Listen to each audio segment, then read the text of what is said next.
Listen up, pallies. It's episode 228 of A Star to Steer Her By. Yeah! Woo! What? We're going to have a green old time. Tell you what, these episodes are going to be the bee's knees. Ooh, the cat's pajamas. Other idioms.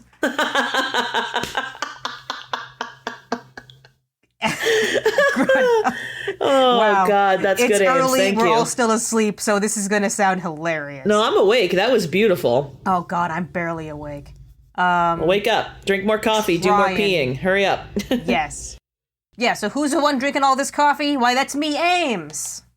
Who just chugged a Red Bull and therefore is feeling a little bit more awake already? It's Caitlin. Who's a shady mobster? Jakey the Nose. Who lives in a pineapple under the sea? Well, not me, SpongeBob SquarePants. but it's Chris. Oh, Chris, yay. Chris would drown. True. Hi, I'm James. Oh, James Yay, is here. James is here. Hello. When did you come in? I've been here the whole time, but I've been polite. Aw, that's a new change for That's not something you usually find on the podcast, she said, trying to be funny and really blowing her own joke. How many coffees are you in, Rossi? None. I don't drink Wow. coffee. Really? James, this disgusting. is still sleeping in for James, because James, you do a job that has you up pretty early, don't you? Yeah, my alarm, well, I mean, pretty early for me. I like to sleep in, but probably normal for other people. No, I get to work at 7 in the morning. Oh, Yeah, that's cuckoo can't nuts. do it anymore. I don't know. I used to, yeah. When I was in Yeah. like college, I want to say like my junior year, I worked at like a factory in New Hampshire. Not a factory, but no, they were a factory. And I had to be there at 7, which means I was consistently getting up at 5:30, which like as an adult, I'm like, I don't know how 19-year-old me did that bullshit, but Did you at least get out at like 2 in the afternoon? Yeah, I want to say it was like 7 to 3 or 7 to 4 or something like that. Yeah, so you have your afternoon. Yeah, true. Speaking of working in a factory, we're not working in a factory, we're working in a casino this week. We're going to be talking about 2 episodes, Deep Space Nine, as the usual.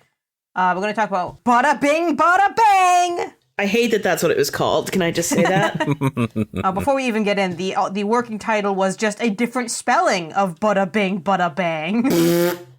I feel like I just don't know why they didn't just call it like Vix 8, Vix 9, Oceans yeah. 9, like The other episode we'll be discussing is Enter Arma Enim Silent Leges. Gesundheit.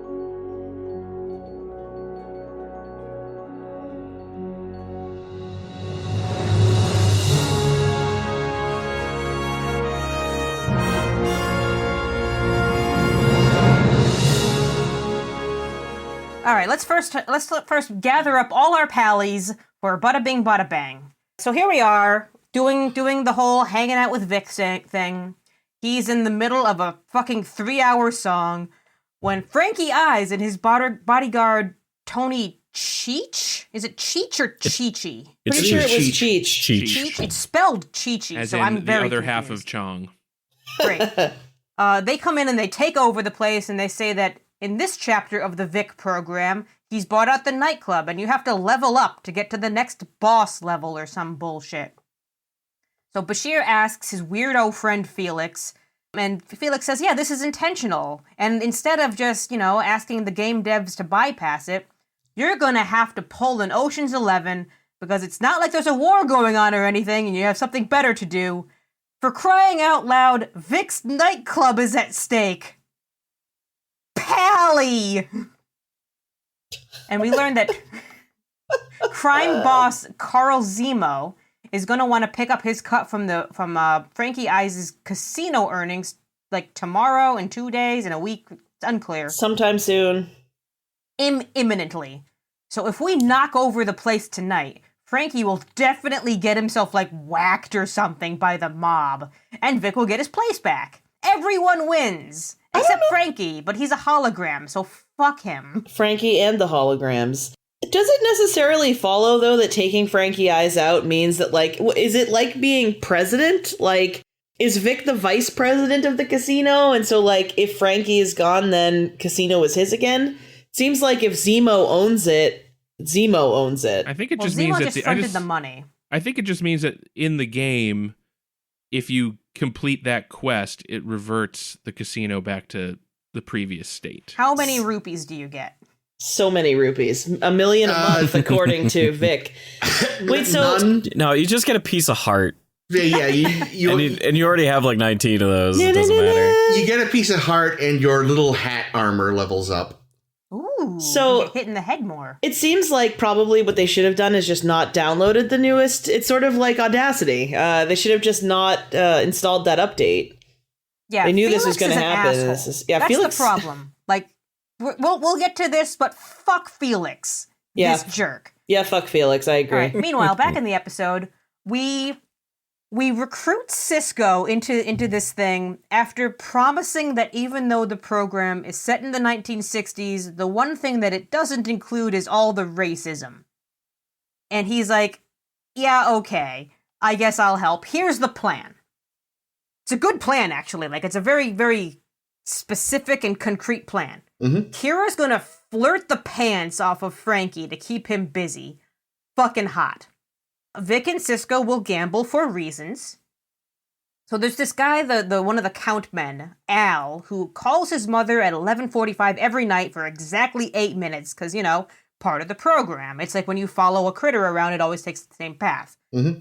At which point, very scantily clad waitress Esri is going to come in to bring a drink which Bashir has poisoned with ipecac on a tray that Odo has made out of himself. Cassidy and Miles are going to distract some security guard by pretending Miles stole her chips. And then when the count man goes to kneel at the porcelain altar, Nog will slip in, use his Ferengi lobes to unlock some vault, and shove all the money up Odo's ass. And then they'll all walk out and they'll all have the money. Excellent plan. The night of the heist, almost nothing goes according to the plan. God damn it, everyone. But they all improvise enough that it works out anyway, and we celebrate with 5 more fucking hours of song, and Miles getting molested. Badda-Bing, Badda-Bang. The end. Okay, but I know we're all sick of Vic singing, but the fact that it was a duet with Avery Brooks Too long, though. was like No, but it was just such pointless. a secret delight. No, it was pointless, though. It was just kind of like, Oh my God, none of you people Avery know Brooks, joy. we've got some time here, so what about we do a song, huh? Look, it's Hey. the last fun episode. Because after this is Inter Bingy Bangy Bongy, and then the 10-part, Badda-Bing. like, You have an interesting, darkness. you have a really interesting definition of fun. Oh my God, none of you know joy. It's a heist not joy, episode. It's just, It's not it's sci-fi. so. Here's the thing. I don't even mind the episode. I thought the episode was fun, but it's like it doesn't belong here. The fucking Dominion War, and like, hello, Baseball. what the fuck is going on? Okay, so by your definition, MASH never should have had jokes. That's not. No, because MASH had jokes while they were operating. They weren't like, hey, let's go tell jokes and ignore the next, group of dying people. Like, hey, I know there's a war on. Sorry, Korean veterans. We can't operate on you right now because we're trying to save Alan Alda's fucking casino and his gin still. So We're all y'all playing are board games tonight. y'all are Be gonna have to wait. We'll get to you in about 8 hours. Being The fair, I'm pretty fuck? sure Hawkeye did have like a still and He a did little have gambling outfit. he did have a still, and he did gamble. My point is that they never said, it seems like there's some people that could use operations, but we're just gonna fuck Here's the that thing, shit. Because of the nature of this show, like, they can't do that, so they occasionally just have to do an episode where shit happens. Do they have to?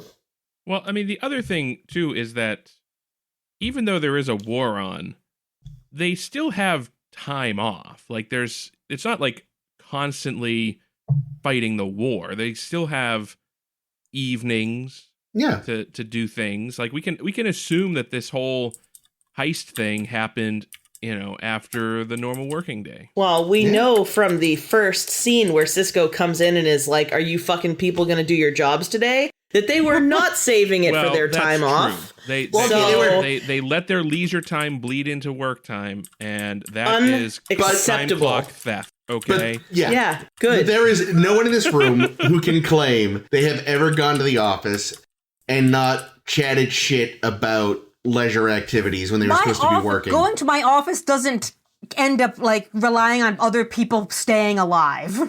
Also fair. Yeah, I definitely think it's like, while it is a lot of fun most of the time, I'm kind of like, people are dying out there, like right now. Yeah, but they're not on a frontline ship. They're on a station, which the frontlininess of which is very vaguely defined, since it is still unclear what's going on with the wormhole. I was going to say, is it vague? Because the wormhole's right there. But yeah, you're right. It's kind of close. They really haven't defined whether or not the prophets are still actively keeping the Dominion from coming through, or they have literally not said, and I really wish they would. I'm sure if it was convenient or necessary, they would tell you the status of the wormhole.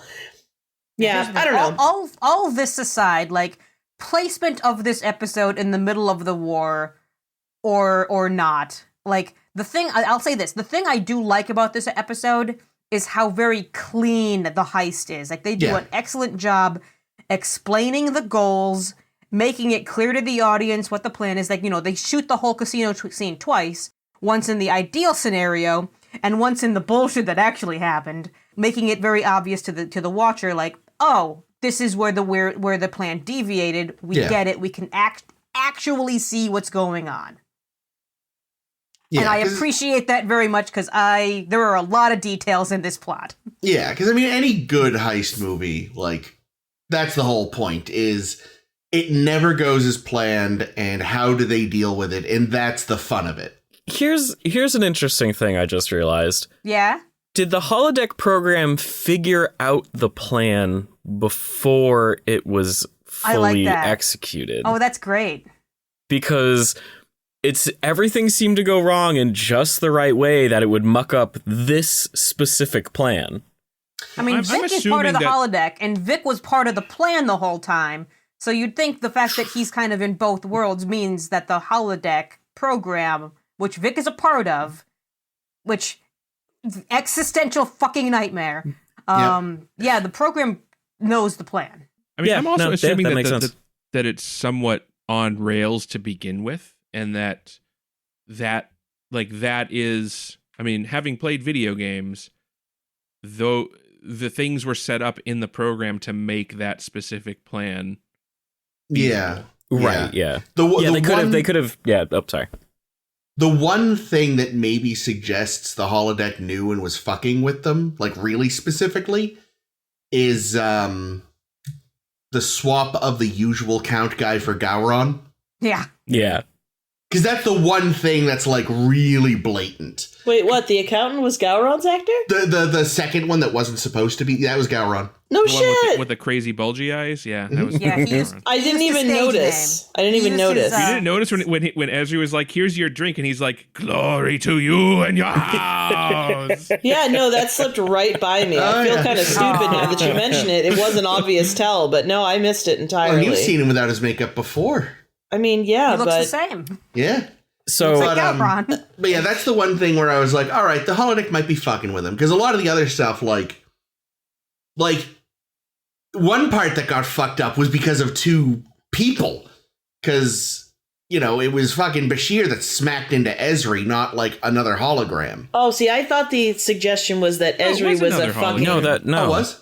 Yeah, it was because he went to her defense, but I think what actually happened was the plan involved Ezri being really good at being a waitress, but she's actually shit. Klutz, yeah. Okay, I missaw that. It was somebody ran it. There was a random hologram ran into her. Well, yeah, the holodeck did it on purpose. Yeah, in that case, yes, definitely. Because I thought it was Bashir that hit her. I was like, you two idiots. It would actually be kind of funny. Ironically, the holodeck had nothing to do with that. That was just because Ezri's a fucking dip.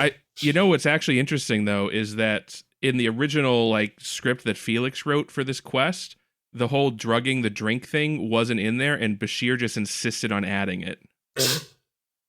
Yikes. Because he already had the thing for his sleeve that would inject the poison. Yeah, because he does all those spy programs. It's because he's a creep. Yeah. I'm making it Bashir. Oh, that's Yeah. Oh, why. gotcha. Oh, no. Oh, no. yeah. I would expect this of first season I thought- Bashir, but not today's Bashir. No, he's reverted back. That was the problem. That's true, I know. This season has been... Oh, something I didn't want to bitch about, though, about this episode. These What? motherfuckers. Whoa, Chris bitching about a fun episode. Those two assholes, you know?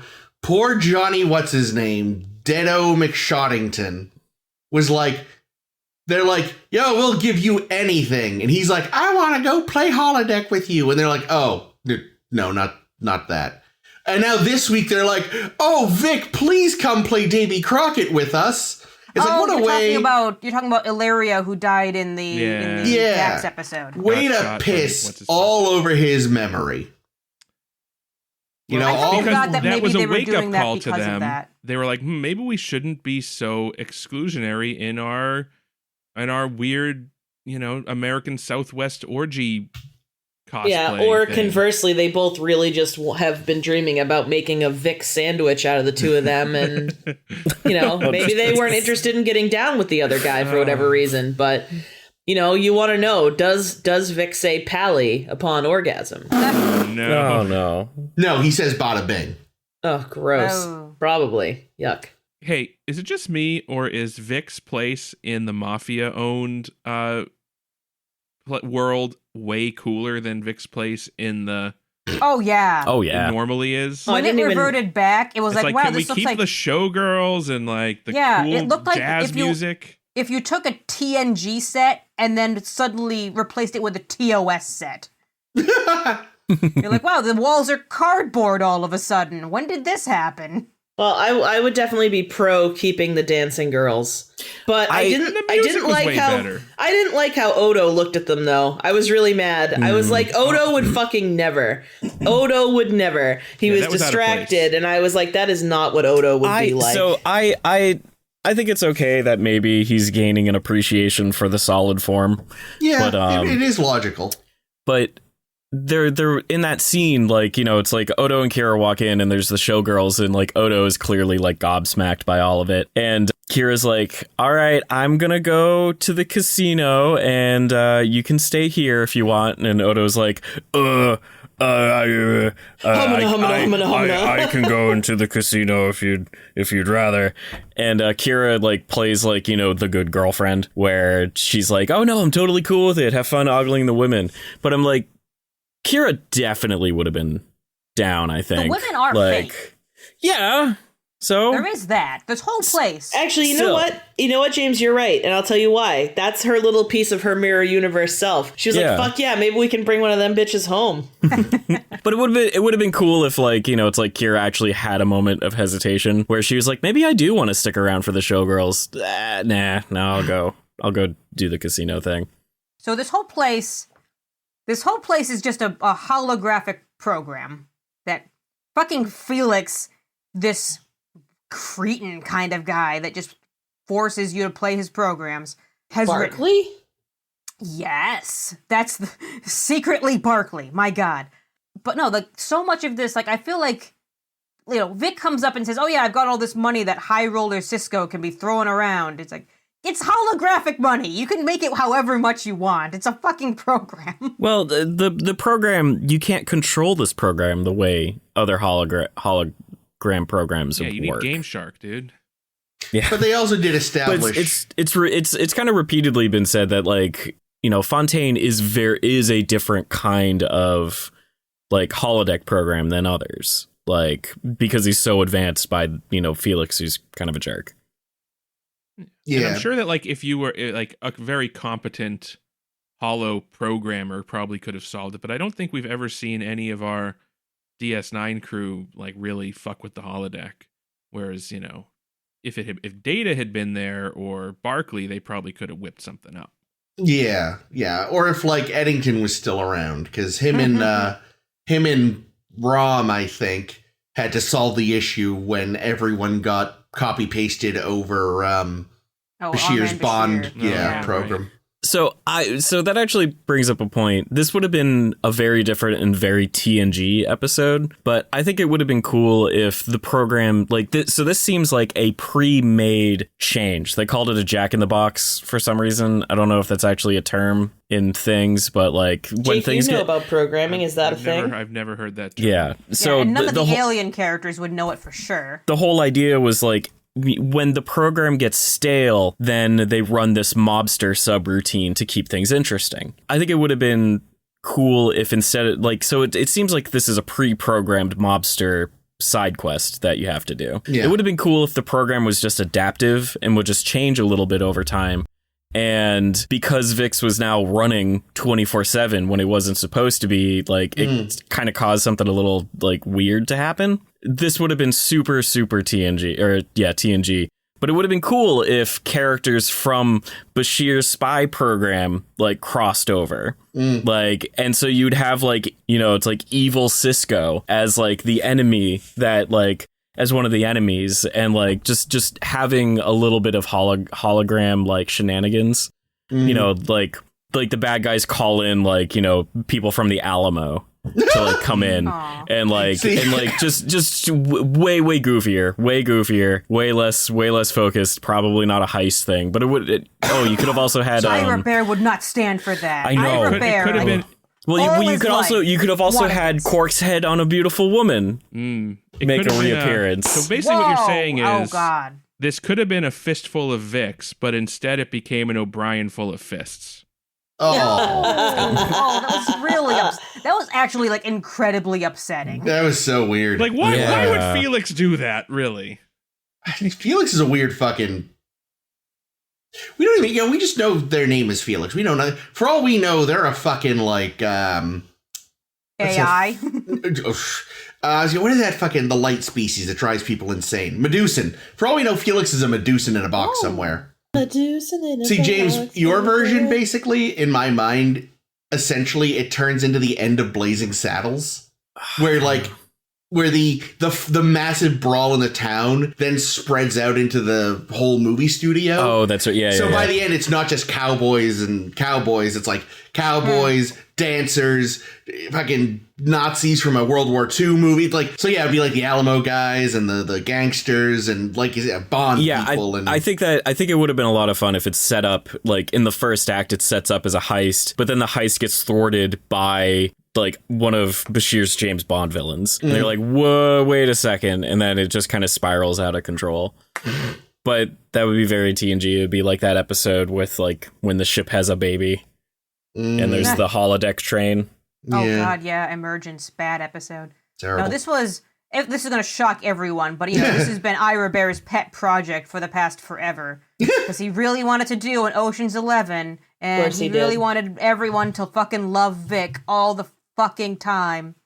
I guess he had heard like, oh, not everyone loves Vic? Well, if in my episode we start off with Cisco not really liking Vic, but by the end Cisco and Vic love each other, that'll show everyone that if Cisco can do it, anybody can. Mm-hmm. Wow. And I don't even think it's that people really dislike Vic. It's they dislike how Vic is used and Is the fact jammed into every episode. and like the 2 or 3 minute long song numbers that just take up time. Yeah, really. If It's- anything, this just made it even worse because it was like, we just made Cisco like him, and now we're gonna make you enjoy this fucking useless song at the end. It's so heavy-handed too, because it's very much we're coming up on the 10-part season finale. The best is yet to come. Get it? I also thought Do that you was get probably the intention, and I'm glad that I was right. Emphatically. Yeah. Because I'm not always, the cleverest, but even I got that one. Yeah, and even while they were filming, so they filmed this episode and Inter Arma, etc., in flippy flap order because this one required just so much stuff. Yeah, it makes sense. That since this one was produced right before the big 10-part finale behemoth that we're coming up on, it literally was the best is yet to come because it was the next thing they would be filming. Yeah, I think it's interesting. Like, the reason why Vic Fontaine like doesn't really work a lot of the time is what happened in the first like 5 minutes of the episode, where people find out like, oh, Vic Fontaine's in trouble, and then literally everyone was like, I've got my Vic Fontaine story about how he's changed my life and he's the best. Where was little Jake Sisko? He loves me. Oh, yeah, that would have been good. But yeah, like there's this like just roundtable discussion of everyone being like, Vic's our best friend ever. And it's kind of like, it wasn't earned. I do like. Nog, absolutely. Like, Nog big time. But, like, almost no one else. Like, I could see Nog, like, it would have been better if Nog was, like, leading the charge on all of this. But instead, he's kind of, like, sidelined. I mean, I do like Vic, but that did feel a little everybody loves Poochie, right? Moment. Yeah. Because, again, it's like, wait, Cassidy's been to Vic's? Like, who even knew? Like, wait, hold on. Well, also, didn't we already do this? Didn't we already have, like, a Quark redemption arc where we realized that the journey was the friends we made along the way or whatever? Mm. The real deep space was the 9 friends we made along the way? Hey. Oh, my God. Wait a minute. What? Were there 9 people involved in the heist? Was this Deep Space's 9? Oh, no. Is that what happened? Because... Let me count. I swear to God, it was 8 or 9 people. It was Vic. We got Kira. Hang on, I have the list. Yeah, you do it. We got Kira, Vic, Sisko, Ezri, Julian, Odo, Cassidy, Miles, Nog. That's 9. Yeah. Motherfucker. So they couldn't have included Jake because it would have been impossible. Goddamn Deep Space 9. Fucking A. It could have been Deep Space's 9, yeah. Take that, QAnon. You could take some lessons from me, you fucking idiots, because I actually know how numbers work. Yeah, now take the square root, 3. And multiply it again by 3, and you get 9 again. My God. If you flip those 9s, you get 6s. Sign of the devil, Hillary Clinton, God. Mr. Enigma. Edward Nigma. I knew it. Anyway. Didn't we make this joke last week? Edward Yeah, motion. we did. That's why I said it. Emotion. That's right. Shit. There it is. It was interesting. Like, one thing I remembered from this episode, like, because this episode I remembered, sort of, was... Chris's favorite episode. And it's an interesting discussion that I feel like the episode didn't really spend a lot of time on. But, like, what responsibility art and entertainment has to accurately depict history. And I don't know, it's a really interesting idea, and obviously I think this room full of 5 white people is a great one to really get into that. I think we can, though. No, I know. Acknowledge that Cassidy's argument that, oh, no, it's fine at Vic's, there's no racism at Vic's, kind of proves Sisko's point in that, like, okay, so it's just fucking erasing the whole history of this era and, you know, what it was like for black people at the time in Vegas. So it's like, I don't know if that's much better, Cassidy. The thing is, I'm confused. So what was the point in including this? Because I don't think I understood why it was there. It just seemed like the only thing was... Is that why Sisko doesn't like Vic? Because Vic is from the 60s? It's why he doesn't like going to Vic. Yeah. It's just like, that's how they decided to explain it instead of like, he just doesn't give a fuck. Well, and the thing is as I was watching this episode, I was like, I was like, you know, Sisko, I feel like we know each other, and I really hope the reason why you don't like Vic's is because of, like, civil rights, and I was like, please let this happen. And then he was like, yeah, you know what? They didn't fucking let black people in, so why the fuck would I want to go? And I was like, knew it. Thank you. See, I kind of want... Sisko is also busy doing a war. But we discussed that. Yeah, then again, a few weeks ago, he spent like a week making his senior staff get ready for baseball. Yeah. How was baseball for black people back in the day? Well, that's why he doesn't do back in the day baseball. That's true. Hey, but actually, though, if you want to talk about baseball back in the day, in like some ways, baseball was ahead of its time, civil rights wise, because they were even though obviously Jackie Robinson and his ilk were getting the shaft compared to, you know, their white counterparts, they were allowed to be there. And that's only a little early, though. Wasn't it like the 20s? No, I thought it 50s. was like the 20s. They had a whole separate league until the 50s. Oh, well, then never mind. Fuck them.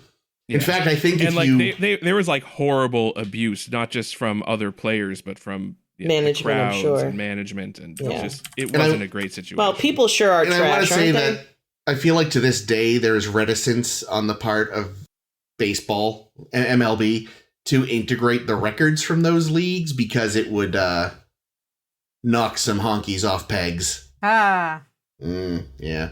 you're no longer the home run king.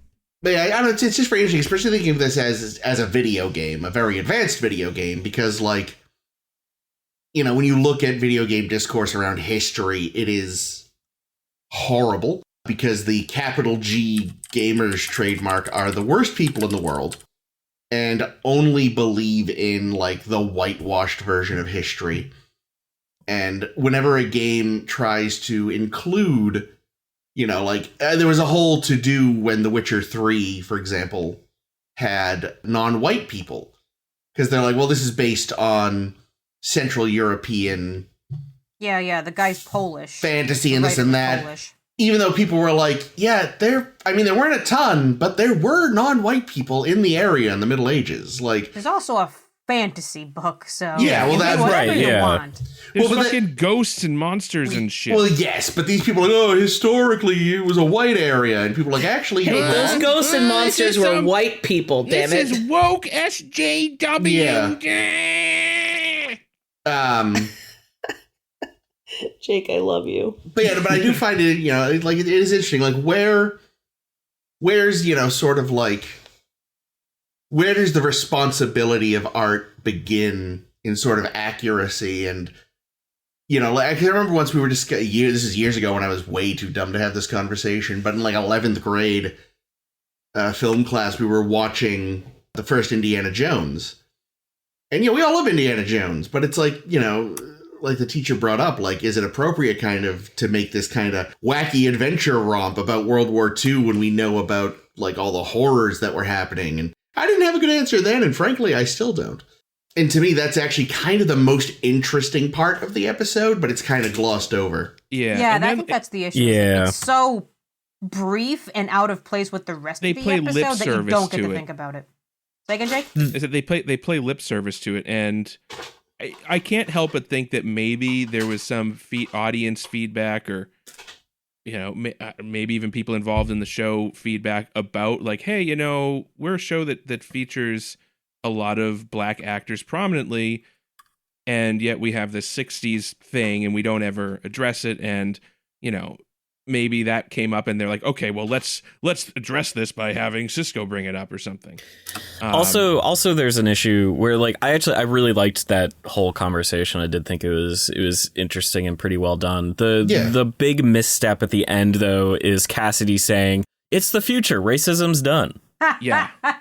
Except And, like, for those Ferengi. Those filthy Ferengi. right. So, well, and also like I will even give, like, okay, maybe in universe, in a future where, you know, racism is actually done, presuming that you know, presuming that maybe what she said makes sense. But the problem is that's not, like, this was a 90s TV show. Yeah. Like, this, and there, even then, there was, you know, this undercurrent of people who were like, well, racism's over, why are we still talking about it? And I mean, it's more prevalent now, but even then. And so it feels kind of irresponsible to throw that onto TV, because it feels like that's what Cassidy is implying, is like, well, it's better now, so let's just go enjoy the cool aesthetics. That was a very that was the show's TNG moment.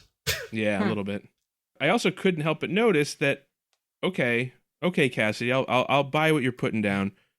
But then we go to Vic's, and there's a shitload of NPCs wandering around. They are almost all white. Yeah, it is not terribly diverse there. If it were true what she was saying about Vic's, then I would expect there to be a little more diversity in the That's in a the really clientele. good point. Like, the way it's presented is still unfriendly to minorities of any kind. Yeah. Yeah, and I don't know, like, I don't know if I doubt they were thinking this hard but I kind of want to go back and look at earlier scenes. Like, has it always been like this, or are they just really fucking with Cisco at this point? Obviously before that, there was no issue when Jake showed up with his date that time.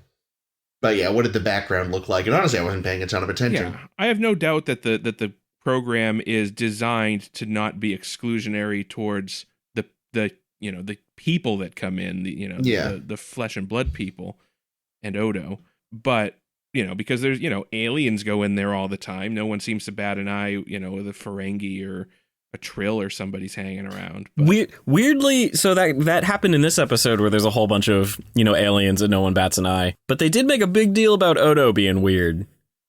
Well, because he did actively... he was doing parlor tricks. Right. Yeah, he was being Mr. Fantastic. Well, he was doing what the Cardassians liked him to do.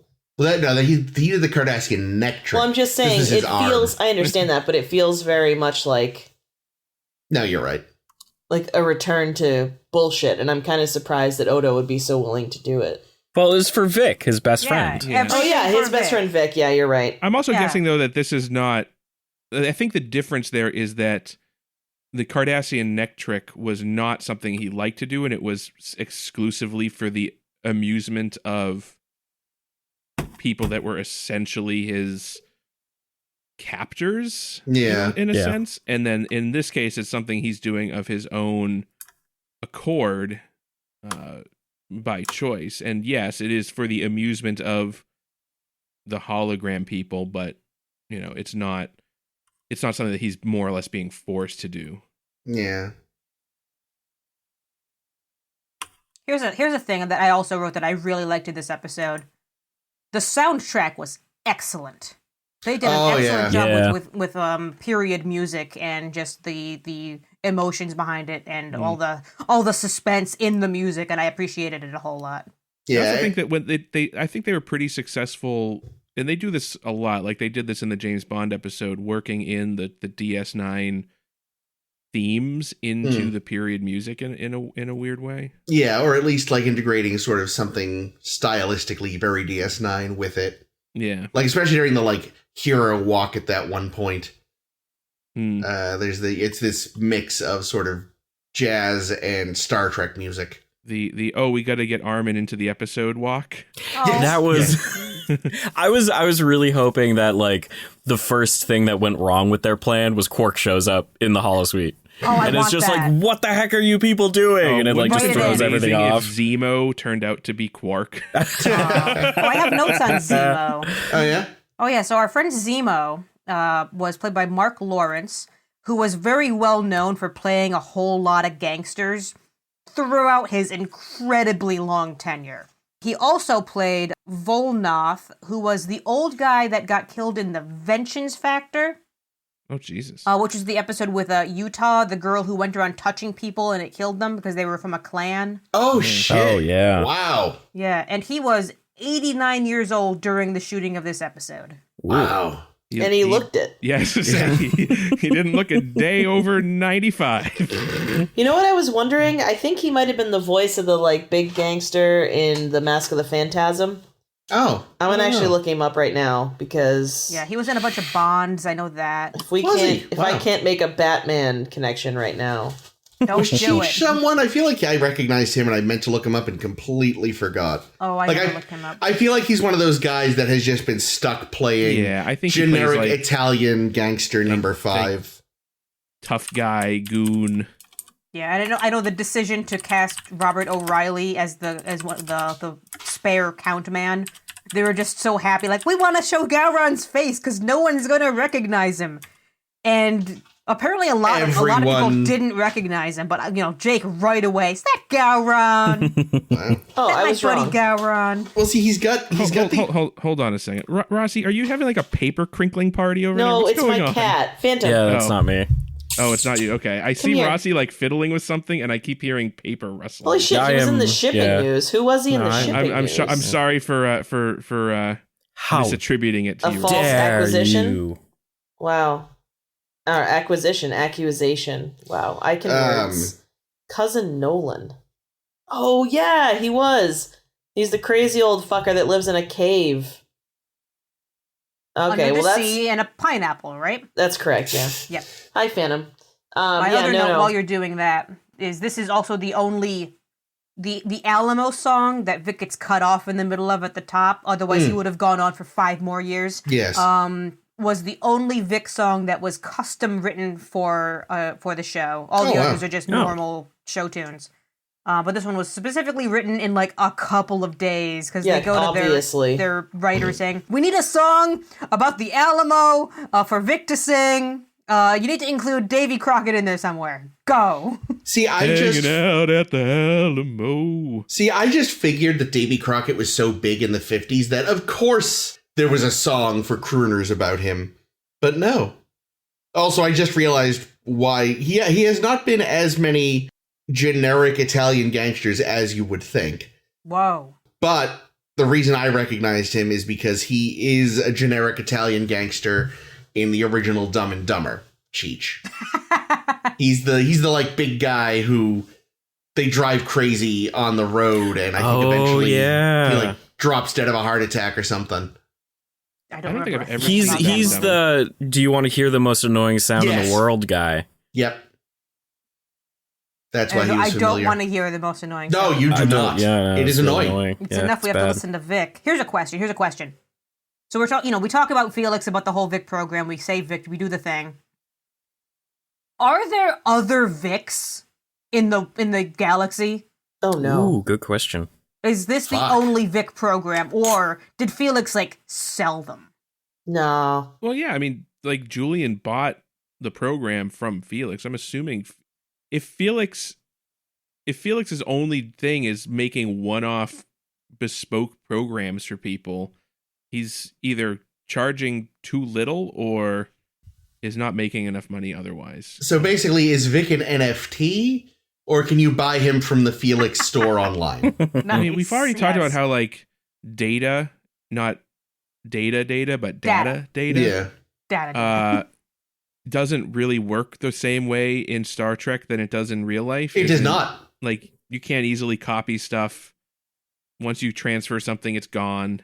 But I could only assume that Vic is if this is Felix's job, I'm hoping he's shipping millions of copies because Felix, you know what it is? Here's what it fucking is.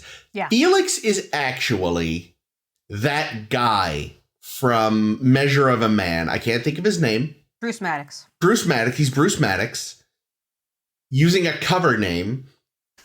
Trying to he can't figure out positronic brains. He just can't. Nope. So he's like, fuck it. I'm going to work on different methods of AI. And he's got all these programs out there that he's made for people. And all of them are beta testing his various attempts at AI. And that is why Vic is so crazy advanced. Or maybe it's Zimmerman. Louis Zimmerman? Yeah. The EMH's daddy? Oh, yeah. Maybe Starfleet was so impressed with the Vic program, they're like, we could program this thing with medical knowledge and make a singing doctor. Here's the thing, too, either way, Jake, to your point, if there are other Vics, even if Vic is not a one-off, I guarantee you no one else in the galaxy wants to buy it. Oh. Only Julian Bashir. He's the only human, only anything in the Alpha or Beta quadrants who's like, yes, I want a 1960s Vegas crooner. Well, imagine, though, if it was being sold as a video game where it's it's a Las Vegas simulator and you can go up against the mob, you can pull off an Ocean's 11 heist, you can hang out with the Rat Pack. That's the expansion pack. I love the idea that he's actually just been using it wrong the whole time. Well, it's like the people that buy GTA and just drive around and don't do any of the missions. Julian has been stuck in the loading screen where it's just the song that plays. He's still in the tutorial level. Yes. That would be amazing. Yeah, it's no, you're supposed to shoot Vic in the head. He's the tutorial for your murder. You've been talking to him? Oh man, I'm very proud of this note I wrote. How many pallies per hour can we read? It was a lot. Yeah, this was maximum pally this week.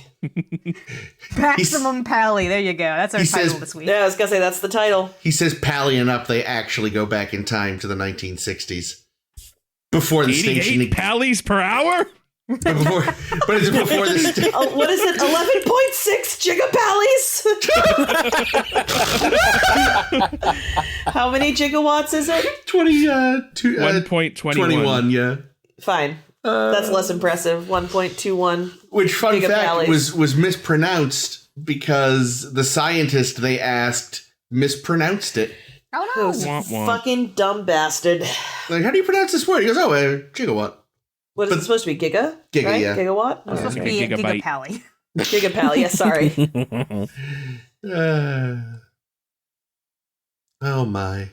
Why doesn't Odo just shapeshift around the vault and leave? That I was wondering why he didn't just slip in through the very fine crack Yes, between I thought door so too. because he could pull an Ant-Man and expand himself until the Yep. fucker broke open. Like, why didn't we just do that? Yeah, no, Nope. Oh, that Instead, would've we been good, wanted yeah. to watch Nog fucking sweat for 10 minutes. He totally could have slimed his way in and just unlocked it inside somehow. That He is probably could have put himself into it, like into the locking mechanism, and just went until it unlocked. He could He have could have shunted also it to just subspace. created a wall in front of the door to the count room. Yes, So that like- when Zemo went to go in, there was just a wall there. Yeah, like what Data did in Unification, the Spock episode. Yeah. Just hide what's behind this wall by putting something Yeah. in front of it. I mean, I guess part of the issue was they needed the vault to still be intact. Odo could transform into a vault. An empty vault. Yeah, you're right. Shh. They don't use Odo's abilities as They do often not. as they Yeah. probably should. No. I was watching very closely since, the suitcase that they were going to put the money in, which doesn't have to be a suitcase. Odo can just eat the money because it just goes inside. Or it. literally stick it up his ass, as you suggested. He could have just fucking goat-seed that shit and been like, "Vwomp." No, but I was watching because it's like, that suitcase has to be connected to Odo the whole Yeah. time. If he lets go, Yeah. it doesn't work, but they Nope. did it off screen so you couldn't see where his hand was. And I was like, Yeah. clever. I do now just have this wonderful mental image though of his mouth just getting huge and Nog just chucking the money in. It'd be like Feed Big Bertha at the arcades. Yeah. Remember that? Yes, I do. Feed me another one. But then instead of squishing it, he just walks out with a giant head full of money. And when they're Like like, some kind what of is weird wrong with that chipmunk? guy? Cheech is like, I just stretch. They weren't Yeah, we even- don't know how he does that shit. They weren't even going to stretch. keep the money. They just had to find a way to destroy it real fast. Yeah. It's holographic money. It doesn't exist. See, that would have been cool, using a holographic disruptor or something to mess up the money. Just throw a magnet into it. You're mad. That'll kill us all. I'm also assuming that the poison that Bashir used Oh dear.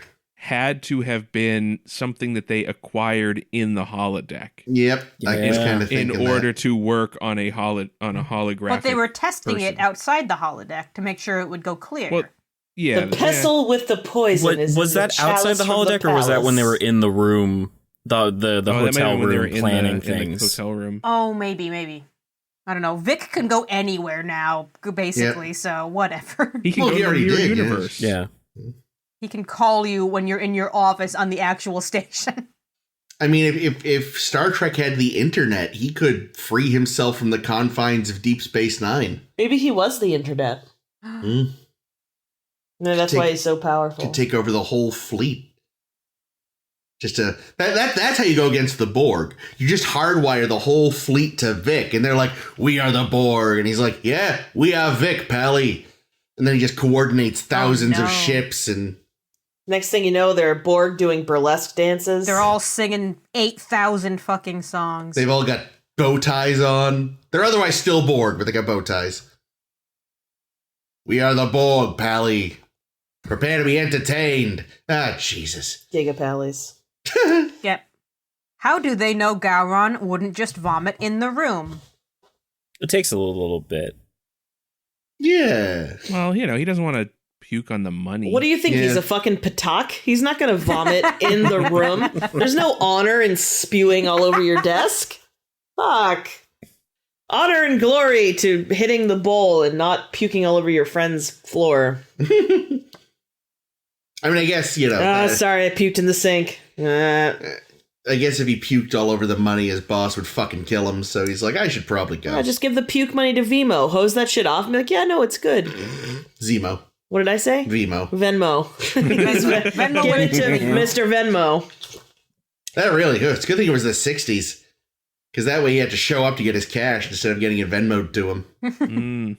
It's true. Is Venmo the one where there's also that fucked over Matt Gaetz and you can tell who he was sending money to? Yeah. When you like say a social network, fucked over Matt Gaetz, do you mean that time that Matt Gaetz fucked himself over by being a fucking idiot and leaving his transactions public? Because yes, that's the one. yeah. Yep, that's the one. Yep, that's it. So I just realized we've been at this for a very long time. Speaking of that's it. 54. Any last minute things? Where several my last songs. note, and then Julian sues Felix. What other Jacks in the Box are there? Oh God, so many. There's got to be more.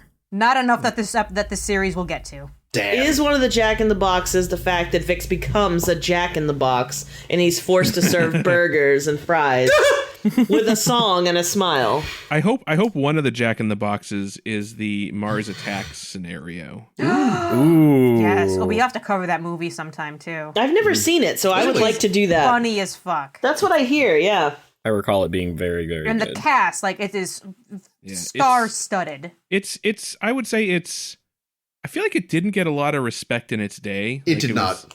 But I think it's underrated. I don't think it's a masterpiece or anything, but it's enjoyable. I think a lot of people weren't expecting, like, I know certainly because I was a kid, and I had a very specific idea of what a Tim Burton movie was. Yeah, I only realized recently it was Tim Burton. And, like, I was definitely, like, again, little me who wasn't that bright was like, what the fuck is this? Like, I didn't get that, it was a comedy, it's a parody, it's this, it's that. It was just weird as far as I could tell. I'd love to see it again, because I've seen bits and pieces here. I'm like, I bet that's actually really good.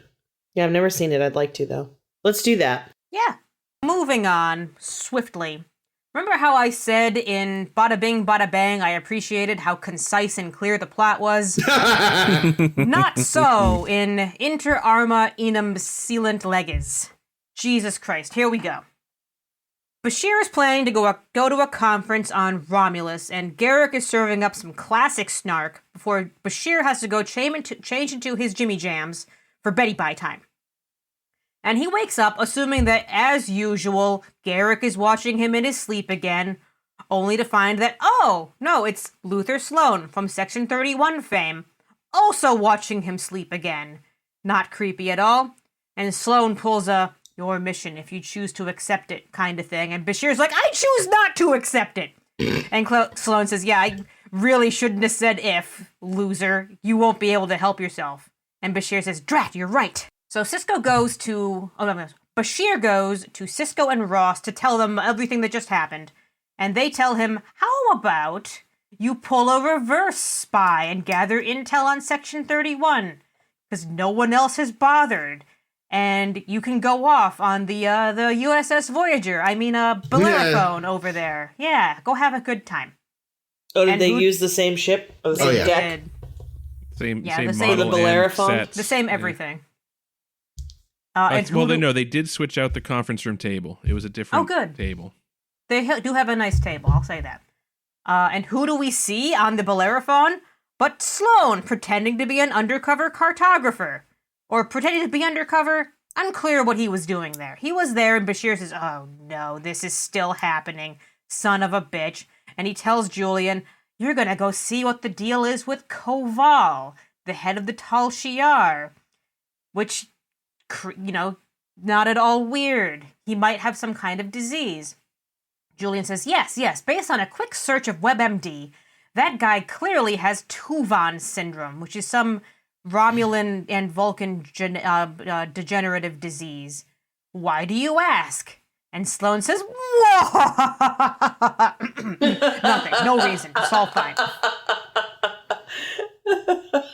God, in this episode, I tuned out like 85 times. So there was just so much explaining the exposition.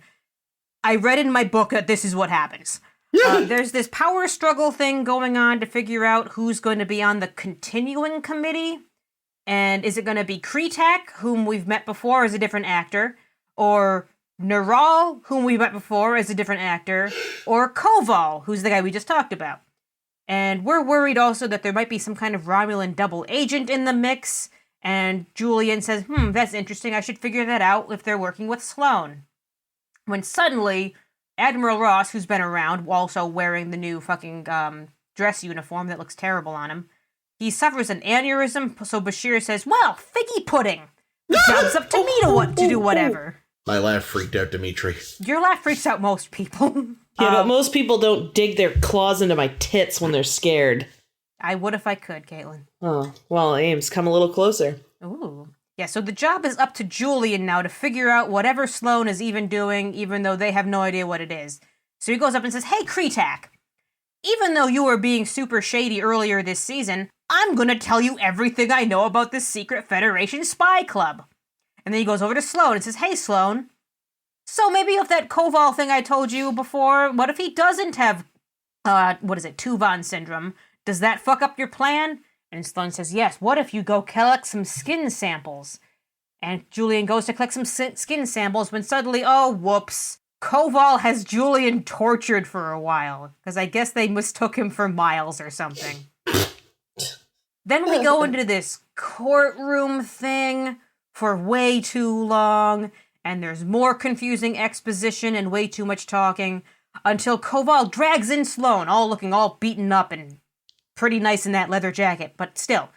And they tell everyone, there's no such thing as Section 31 after all. It was all this guy being a dick. And they shoot the fuck out of Sloane. Ah! So they decide, okay, Bashir, you're free to go. Kretak, we're probably going to execute you. You know, no hard feelings. And Koval is sitting very pretty because plot twist! It turns out Koval has been the Federation mole the whole time, and Sloane is actually okay because they're actually buddies. Something like that. So we all go home, Bashir gets back into his Jimmy Jams, and Sloane tucks him in for the night and gives him a little kiss on the forehead. And I wrap this up by typing in my notes, and somehow Garrick wasn't the one entirely fucking Julian for a change. Hey. Wow. Yeah. Well, I'm really glad that you did that, because I didn't fucking understand what happened this episode. Nope, Yeah. I stopped watching many times. Here's the thing, like, I kind of remembered liking this episode, but I think I like the idea of this episode better than I like the execution of this episode. Because it's like this whole like espionage thing is pretty interesting, but the fact that pretty much every single one of the plot points comes out through exposition, and it's just basically scenes of exposition strung together with, you know, brief walking around a medical conference shots.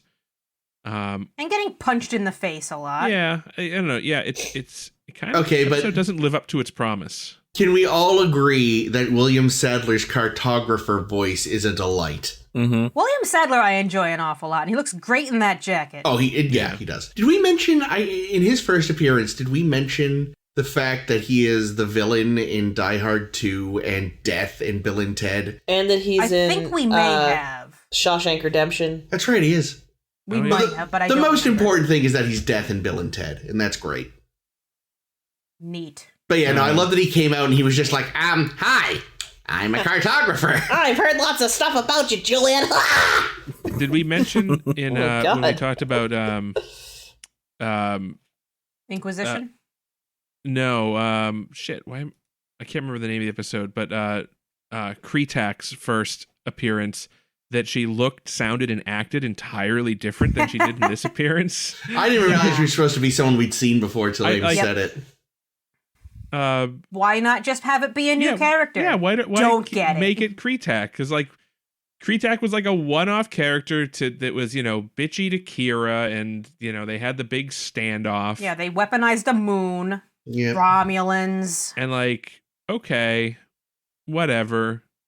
And we've never seen that. We haven't seen that character since. So why even bother bringing that particular character back? They did the same with Neral. Did we only see Neral as a hologram? I don't even remember why he came up, because I so tuned out during this whole episode.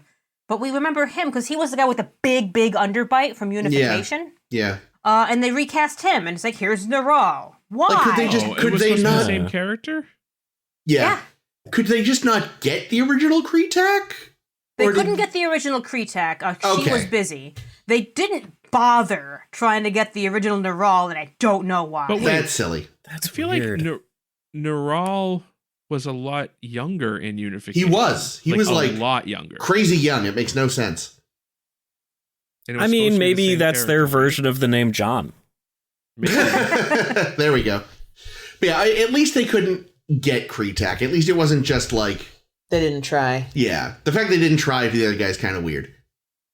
The fact that they, referenced a character, even though it was not at all important that we had seen him before. Yeah, no. Yeah, It's a little weird. Okay, so this is what Neural looked like in Unification. Probably in his 30s. Yeah. Deep underbelly. This is what Neural looks like now.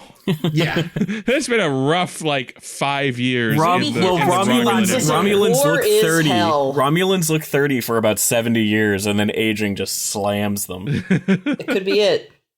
He was almost 90 all along. Yeah, apparently. Yeah, it's amazing, though. It's like, you get the convolutions of Section 31 and the convolutions of the Romulans, and you just wind up with a hurricane of convolution. So much. I mean, the thing is, like, the idea is interesting because it's Section 31 comes to Bashir. Bashir says, okay, but I'm going to secretly be playing Section 31. But they knew all along, and they're, like, double playing Julian Bashir. Interesting, but, like, I followed none of it. See, Yeah. it made me... I was able to follow it really easily, and that's possibly because, like... Oh, humble brag, is it? It's because me and Chris understood Tinker Tailor Soldier Spy. You know, I was about to say, No one understands I have Tinker read that Tailor book Soldier enough Spy. times that I actually get it now.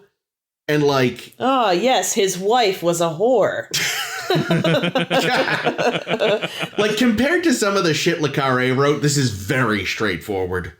Yikes. This is I also mean- a very highly rated episode, which I That's was kind of weird. surprised about. Yeah, it's like 8.4 or something, yeah? Like, Yeah. I feel like I just saw it when I was trying to look up the old gangster a second ago. I don't know if it's because I know I'd seen this episode like ages ago, but like I couldn't really remember where everything was going, but I still felt like when during every scene I was like, Bashir's getting played. Oh, yeah. Like every single time, because he's being played 100% of the time. Totally. And that's when that like kind of starts to become evident, where it's like Bashir has no idea what's going on. It was hard for me to maintain focus and like, kind of stick with the episode. Also the fact that like he was having all of these discussions in incredibly insecure locations. Like Yeah, that's every fine. single time he was like, it's like when he talked to Cisco, I was like, Section 31 is listening to you right now. When he has was told talking literally everyone Right. about Section 31. when he was talking to Admiral Ross the first time, right, and he was like didn't realize that Admiral Ross was in on it, I was like, you are literally wearing a microphone, the both of you. You are both wearing comm badges. Do you Yeah, really If you take think? it off, though, it stops No, working. the Yeah, I second was gonna say, the second like time they took it Yeah. off, and there was a beep. They turned This them is off. going to be off the record. But that means Sure every it other is. time those comm badges are on, and presumably Section 31 can hack into the comm badges and it's listen like, to anybody. It's like Okay, but Alexa. here- It I was only just listens gonna if you say- say the wake word. No, Yeah, it's sure literally it fucking always does. listening. Exactly. That's how it that- recognizes the wake word. That was actually the one thing I was going to bring up later, but since we're on it, that kind of annoyed me because this is the first time in the history of the show where somebody has said off the record and they've taken off the badges. Huh. Like, this is the first time it has been implied that the badges are constantly recording their conversations. Well, you Or see, that it's I thought that was possible. less about recording and more about we're talking no longer as Starfleet officers. Now yeah, we're it's just like when people. Picard took the. I thought it was took more the of a thing off. symbolic. Well, that's gesture. what I'd think, except like Rossi said, there was a weird little beep. Like, Yeah. who knows, maybe it's a wartime only thing that, like, they always record, but Just feel like with all these admirals running around, they shouldn't be able to turn off their comm badges. Seriously. This feels like turning off your body cam. I gotta say, like, I of am course you would turn it off to do something horribly bad. I am Don't allow very that. disappointed in Admiral Ross. Because I forgot he pulled this bullshit. It's like, damn it, you were one of the few that, like, wasn't a bastard. I was expecting it since pretty early on. I was like, wait a minute, this man is an admiral. This I is don't know, he was- absolutely going to happen. He was pulling this shit in those episodes with Kretak, Image in the Sand, and Shadows and Symbols. When it was like, oh, the Romulans have your moon and are weaponizing it, but I can't do anything about it. And you're like, Ross, son of a bitch. Well, that's just being kind of a spineless bureaucrat, which is a little different than your typical, like, evil admiral. And even this isn't as bad as most of them, but I was still like... I feel like Admiral Ross at least acknowledged it was wrong. Yeah, but he was kind of like, it almost felt like he was like, this is my one and done. Like, they do this and then I'm out. Yeah. That's what you think, Admiral. Yeah. Well, Just one more job. you broke the seal. It's like taking a piss when you're drinking all night. But man, isn't Bashir just the perfect patsy for he this is. whole operation? Oh, yeah. Like, he loves spy shit. He's fascinated by Garrick. Like, on his intellectual side is like, no, I shouldn't do this. This is wrong. But at the same time, you know, Can't he's help getting himself. he's a little half-mast down there, just working on the spy shit. Wow. And This is why all of Starfleet's psychiatrists and psychologists are really bad. All the good ones have been hired by Section 31 to profile patsies. No, Yeah. Actually, just Julian. He's the like- only Profiling one. They're Julian. all profiling Julian. They all And know he's that got- They're taking a genetically master enhanced. class on Julian Bashir. no training, no experience outside of playing James Bond on the holodeck. So, like, yeah, doing this, it's perfect for Section 31 or whoever is actually controlling this thing. Cisco. Perfect. Definitely. Because they know he's going to blab to Kretak.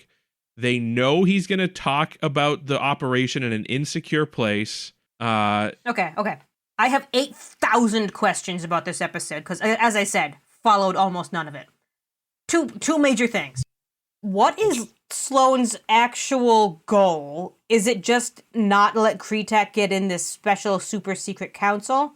Well, And it's- B, what is Bashir's goal? Well, so Sloane's goal is to not get let Kretak in, because what Ross said is like, yeah, Kretak's a patriot and she's gonna do whatever. Yeah, she'll fuck us over immediately once Yeah. like the Dominion's not the Whereas- biggest She'll threat. weaponize our moon. Koval is our guy, and not only is he our guy, he's also on the record as being not our guy.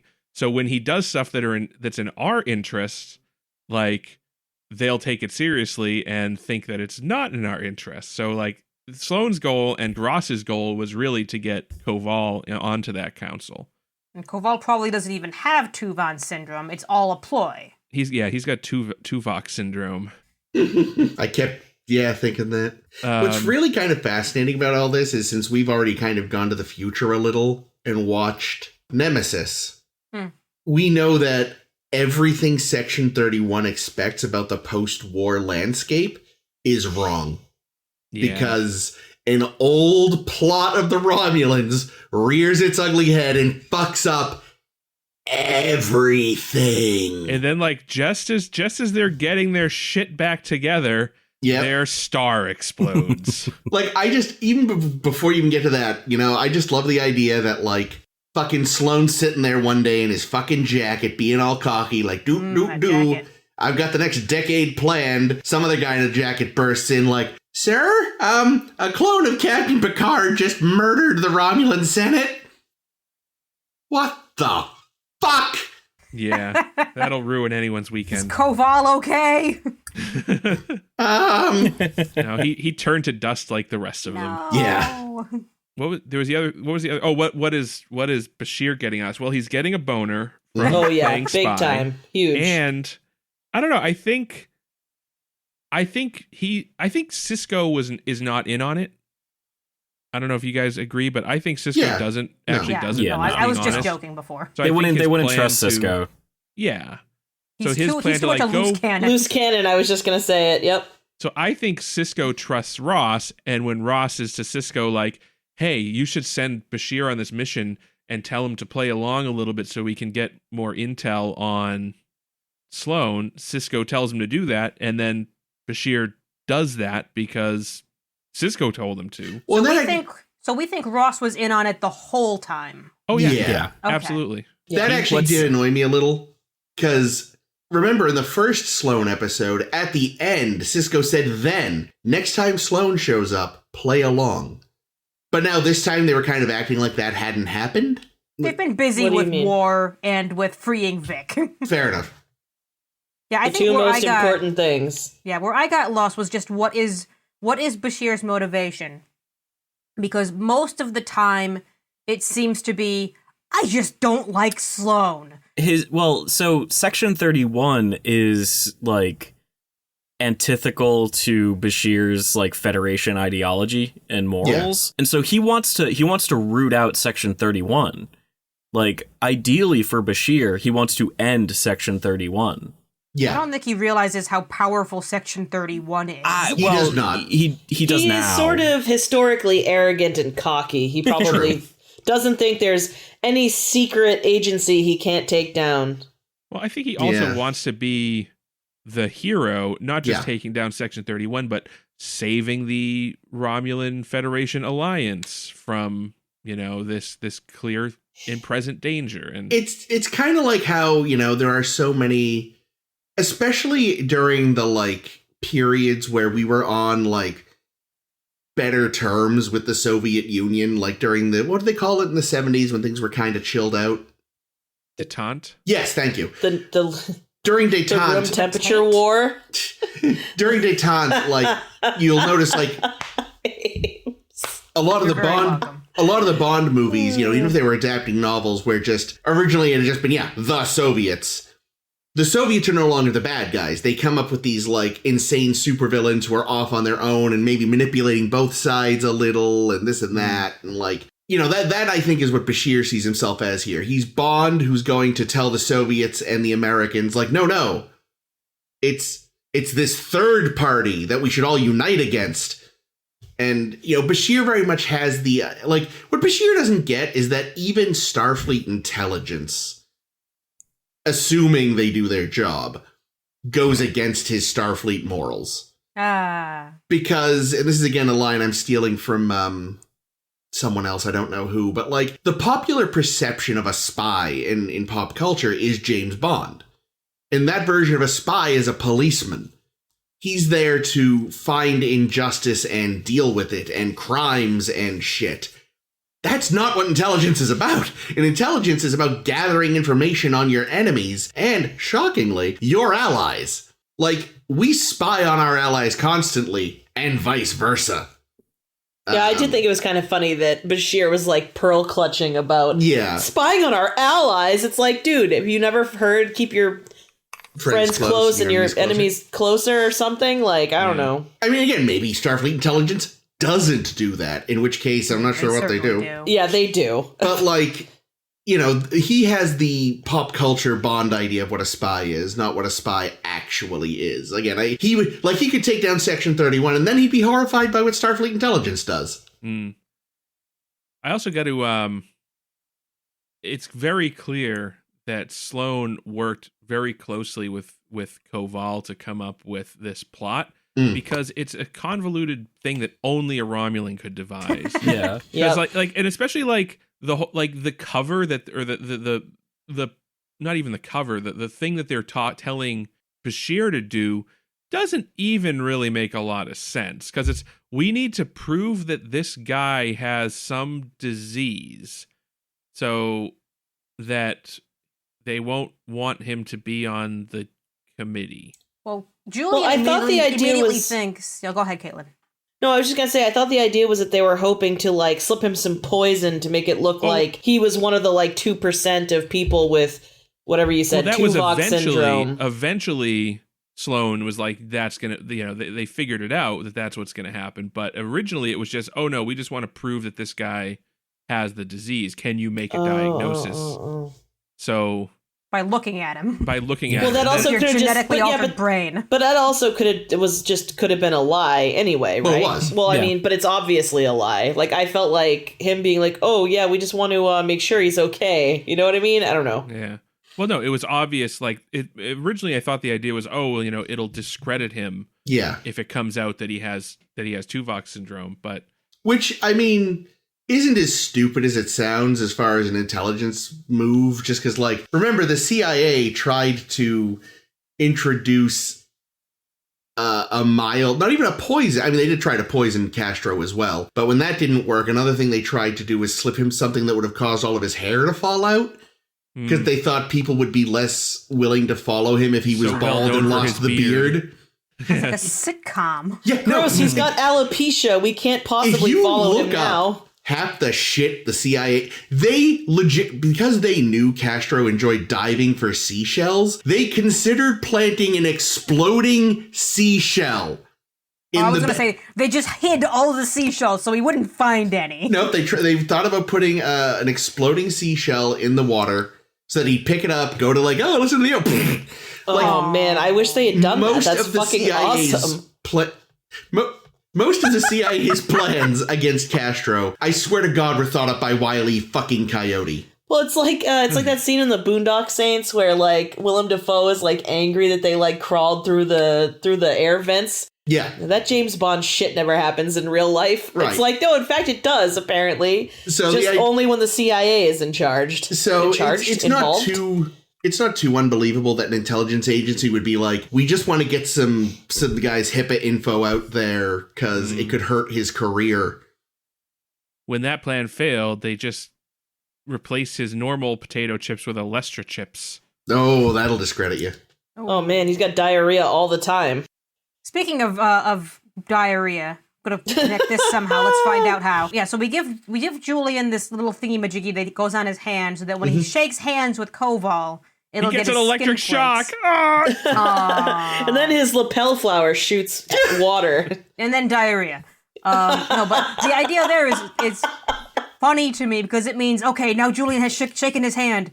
He can't touch anything else all day. You know what the best part is? Since Sloane knew that Koval was then just going to immediately take Julian into interrogation, it was probably just water. Like, it wasn't even really whatever he claimed it was. It's like, here, put this on your hand. It was actually just like, yeah, it's water. Maybe it's standard mayo. hand sanitizer. He's like, what do I have? Oh, yeah, here we go. Yeah, that'll help you get his skin cells. Yeah. Yeah, you know, like, Sloane just, like, came up with that in the moment. He's like, Jesus Christ, I gotta get this guy to talk to Koval again. Shit. Yeah, we're gonna put a micro adhesive on your hand, and that'll pick up some skin cells. Yeah, that's the one. You know, they could have just checked the air filters of the spaceship. Yeah, there you go. I just, like, I'd love to see this episode from Sloane's perspective. Be kind of funny. She's like, this fucking kid. Every night he and Koval are just getting high together and laughing about all the goofy shit they're going to make Julian do. They're like, okay, now I'm going to make him shake your hand tomorrow. When do we get him to eat a poop sandwich? There's legitimately moments where Sloane is concerned. He's like, no one's this stupid, right? He's supposed to be so smart. Isn't he supposed to be enhanced? We should have gotten Jack. We've hidden the secret documents on this isolinear data rod. Bend over, Julian. Oh no. Oh dear. But to your earlier point, I meant to bring this up earlier.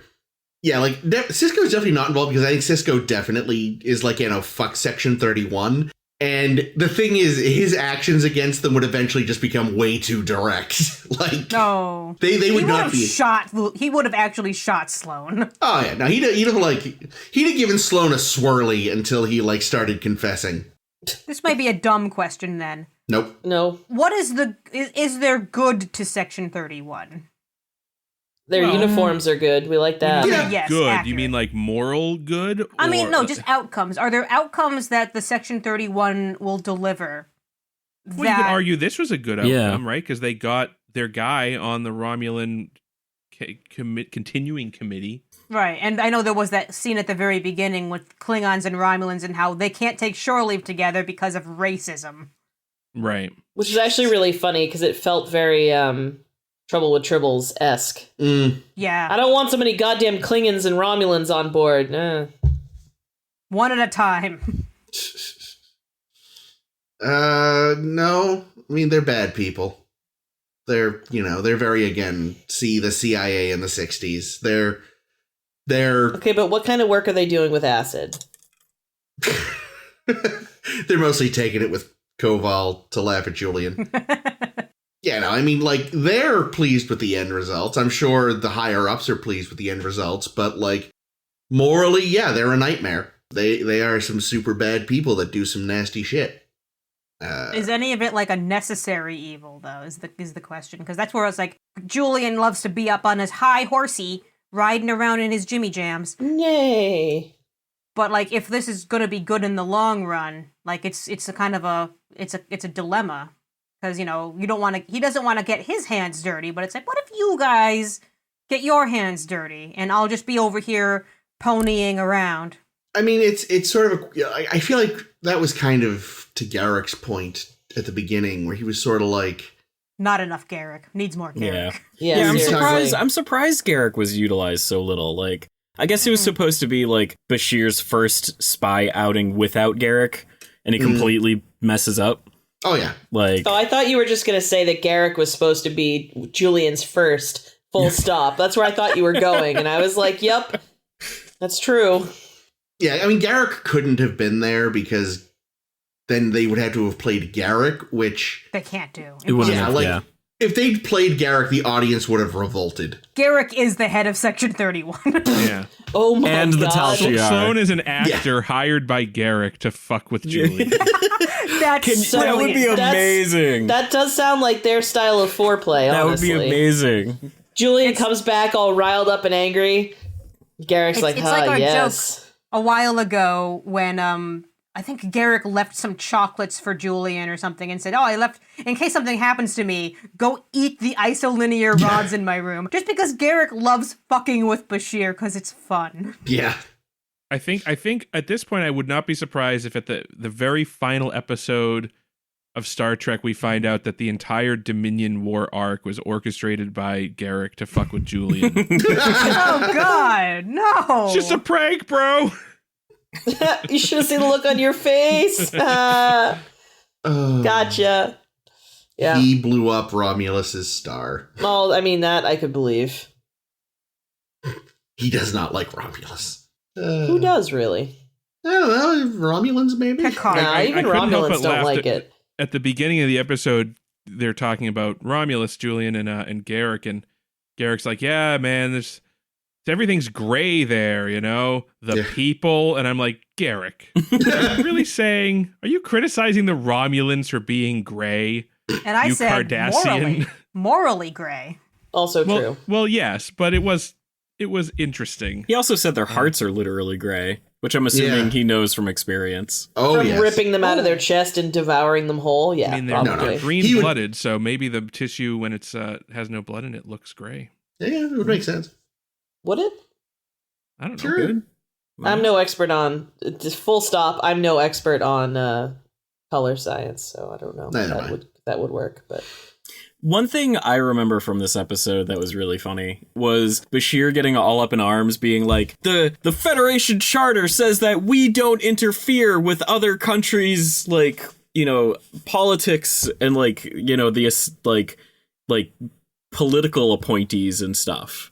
Like, very specifically said, hey, we are not supposed to interfere with, like, their internal politics. Except the 90% of the time that we do. I was like, Gowron happened because of the Federation, didn't he?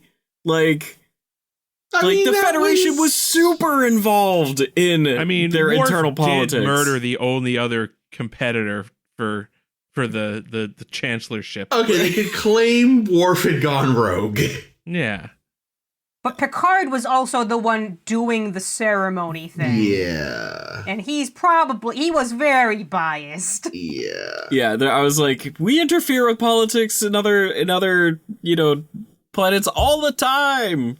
Well, and we've talked about it a couple, like there was that time in TNG where it was like the planet that was caught up in a civil war. And they're like, oh yeah, no, we're hands, you know, they're not a Federation world, we're not involved, but we are trading partners with one of the two sides. You're involved then. Which episode was that? That was where Bev was kidnapped by the terrorists. Oh God, the terrorist episode, you're right. Because they like had a magic transporter that was killing them. But yeah, like that right there, it's like, if you're involved as a trading partner with one side of a civil war, you're involved in that civil war. I don't know how you could claim you're not. Like, what? It's true. So the Federation has some interesting... You got to be like Admiral Jameson and just give weapons to both sides. Well, no, That's fair. just don't get involved at all. Just be like, good luck. Nah. I don't know, but No, you then gotta when be they blow involved. themselves up and there's none of either side left, do you feel bad? I don't feel bad. I mean, that's the thing. It's like you either... I mean, you want to keep the point. You want to go and send in and be like, look, we'll send in some, like, Pacifists. arbitrators Yeah. to help you guys Riva. talk to each Where's other. Riva at? Yeah, Yeah. that's fine. But if you are actively engaged in trade with someone, you're involved in that planet's politics in a very direct way. And only one side, which means you are tipping the balance of power. Like, yes, you shouldn't pull a Jameson or alternately a Kirk in, what was it? This Way to Eden or A Taste of Armageddon? The one where he gives guns to a side because the Klingons are giving one side guns. Yeah, God. That one. The horrible, like, yeah. He gets brainwashed by the, like, racist medicine woman caricature. Immunity syndrome? No, not immunity syndrome. I do not remember. Yeah, either way, you don't do idea. that either. There are ways to help. Private without- Little War. There we go. Yeah, he pulled the All right. original Jameson. I have two more things I want to bring up before we should probably keep moving it along. Yes. This was our first and only sighting in DS9 of the new dress uniforms that premiered in Insurrection, because of Yeah. course we have to premiere it in the movie because the movies are big. Yep. I think it looked better on Picard. I don't remember. like- I don't remember like having an pajamas. issue with it, to be honest. I actually was impressed that, because I assume most of them were just reused from Insurrection. So Probably. clearly someone on Insurrection was built a lot like Julian's actor, because his fit really well.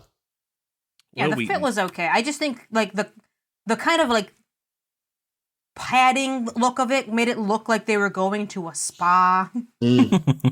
That's fair. And the other thing I wanted to bring up is, we talked about how this is this was the Voyager set because we had to be Intrepid class Yep. because Moore kind of wanted a different looking ship for this episode to make it look like not just reskinning the Defiant yet again. So but let's having reskin. but wanting like a bigger ship to say like this is important. See the big ship we're using? It's a scout. Yeah, and they'd also would have had the CG model. And, Yeah, Yeah. that's yeah. Like and the sets. Like there's good reason to reuse that ship. Yeah. And also It they is- have the sets, so. It is just funny that it's like, all right, instead of reskinning this small ship, we'll reskin this slightly less small ship. Because that's the thing, we haven't gotten to it yet, but the Intrepid class is not big. Way bigger than the Defiant. True, but still, like, compared to it's what, Jake, like a crew of 200 maybe? Yeah, At most. So like the Voyager had like 150, 160, something like that. Yeah. But they weren't at full capacity either. So I'm not.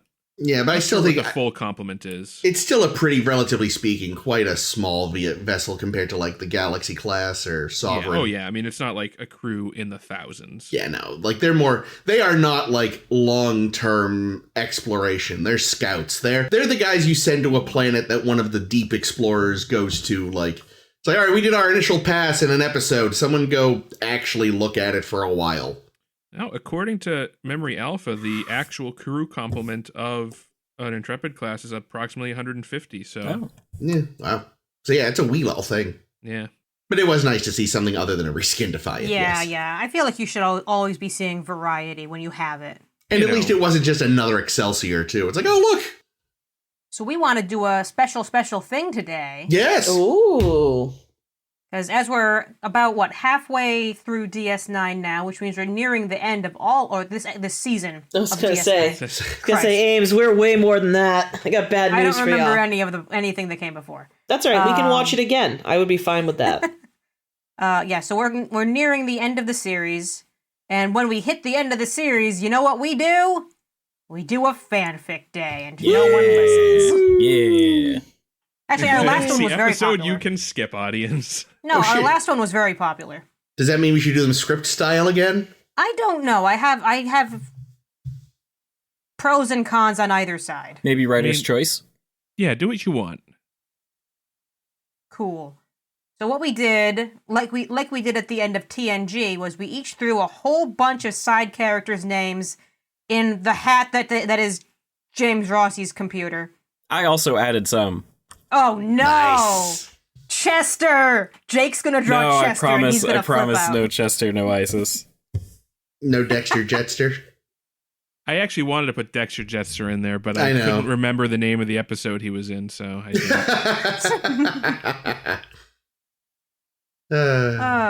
So Rossi, how do you think, because I know you have all of our names, and you have like a random number generator ready to go. So your choice of how you want to get the rest of this done, because I'm exhausted. Just to be clear, so we're going to draw 4, and then of the 4, we can each choose 2. pick 2. Yeah. So I will basically be like, Jake, first name, and then I'll just go through, and I'll give you 4. Oh, okay. And then Are you using some kind Go of through. randomizer thing? yeah. He claims Yay. to be. I am. If that When sounds all good. 4 of mine end up being I'll ISIS also the I'll also cat. note I will note over here as well who gets what. So if you don't write it sweet. down. Awesome. Yeah. Also, I'm excited to hear how many were repeats. Like how many? know. Like if all of us were like, it's got to be Nog. It wasn't that bad, to be honest. Oh, cool. I tried to pick things I didn't think everyone would pick. Yeah. I picked the people whose names I could remember. So Yeah. No, I you know had that this- was- Everyone from the last episode we listened to. I had the benefit of Vic the whole is list. there. So all right, so Jake, you first. Yeah, give me some names. Sorry. So your first is Lisa Cusack. I don't know who that is. Lisa Cusack. Lisa Cusack is great. She was the voice from The Sound of Her Voice. Oh, okay. yeah. Oh, she's Oh, awesome. no. Okay, Lucky Ducky. That's a good one. Vic Fontaine Oh, no. okay. is number 2. Oh, they could hang So out. many songs. The two of them could be good buddies. This is one I actually like. Eddington. Ooh. Number 3. And Lek. I love Lek. Which one's Lek again? Oh, Like the Eliminator. The yeah, Eliminator. Yeah. the Ferengi who likes to kill stuff. Yeah, Ooh, Lek okay. Lek showed up more than once. Wow. Nice. Can we do somebody else and I'll think about this and we can, because I can't choose right now. I need Yeah, to I think consider. everybody's gonna need a second. I would Yeah, guess. they're- So I'm for that. Yeah. Some of the names are going to be great. I had trouble thinking of names because there are so many that it's like, I remember that episode. No one's going to remember this character. That didn't stop me. Oh, no. All right, who do you want to give names to next? I'll do you next. So Ames. Yeah. Friendship bracelet. Activate. So you've got Grilka, Ooh, hot. and I have listed it as it's a fake Romulan. Okay. So from What? Pale Moonlight. Yeah, I'm trying to remember his actual name. Vreenak. There we go. Renak, Thank Yep. you. 2 more. No, that's it. Oh. The next one is Kern. Oh, wow. Spelled incorrectly. I believe it's Kern. No, it is not. Damn it. I was wrong. And the Klingon chef. Oh, snap. Oh, Lovely. from the who does the Gach? Yeah. He Nice. sings. Better than Vic Fontaine. Oh. Ew, Bally. All right, shit. I will do Kate next. Yay. You have Damar Oh, I put that in. I guess I deserve it. and Kai Opaka Oh, wow. Okay. and Cassidy Yeah. and Lek.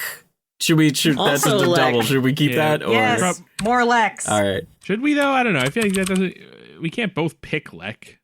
Why not? I don't know. I think that would be lame. But what's the point of having Lek in the shuffle more than once then? We specifically said, no, don't take out the extras. Well, then I what? thought that was more just to have a better chance of getting them. I didn't think we were going to have duplicates.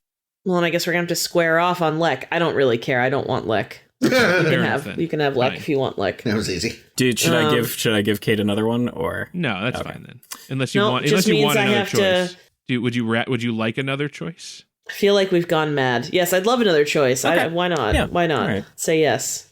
Lek again, son of a bitch. Everyone put in Lek. Vic Fontaine. Would you like? Would you like another? Who's putting Vic Fontaine on their list so many times? I actually only submitted Vic Fontaine 8 times. No, just kidding. 7 times. And Damar. Should we? No, I like Vic Fontaine. Okay. Let's. All right. I'll gladly hold there. All right.